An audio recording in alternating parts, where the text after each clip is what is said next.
بسم اللہ الرحمن الرحیم۔ السلام علیکم ورحمۃ اللہ۔ آپ دیکھ رہے ہیں UAE اردو نیوز اور میں ہوں ستار لغاری۔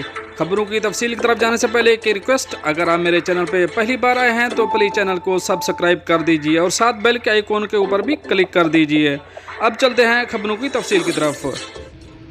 متحدہ عرب امارات نے اپریل کے مہینے میں 2 پابندیوں کا اعلان کر دیا ہے۔ اب اس خبر کی تفصیل۔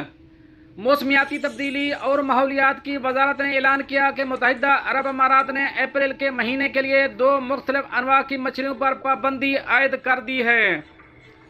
MOCCRE کے مطابق جو ان ضوابط کا خاکہ پیش کرتا ہے جو مچھلیوں کی مخصوص نسلوں کی افزائش کے موسم کے دوران ان کی ماہی گیری اور تجارت کو کنٹرول کرنے ہیں۔ یہ پابندی سال 2026 تک نافذ رہے گی۔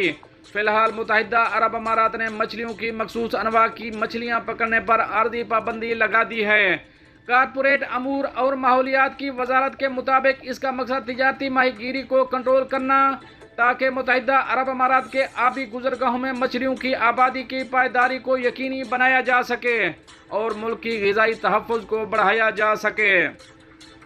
مزید برآں اس مقصد کو پورا کرنے کے لیے Abu Dhabi agriculture and safety authority نے 2 روزہ آگاہی مہم شروع کی ہے جو پیر سے شروع ہوگی، جس کا مقصد مچھلی کی مخصوص نسلوں کے شکار اور مارکیٹنگ کو منظم کرنا ہے۔ یہ مہم امارات کی تمام فش مارکیٹوں اور کمپلیکس کے اندر موجود فش اسٹور کو گھیرے میں لے گی۔ اس کے علاوہ یہ امارات ابوظہبی میں ہوٹلوں، ریسٹورانوں اور مرکزی کچن کو بھی نشانہ بنایا جائے گا۔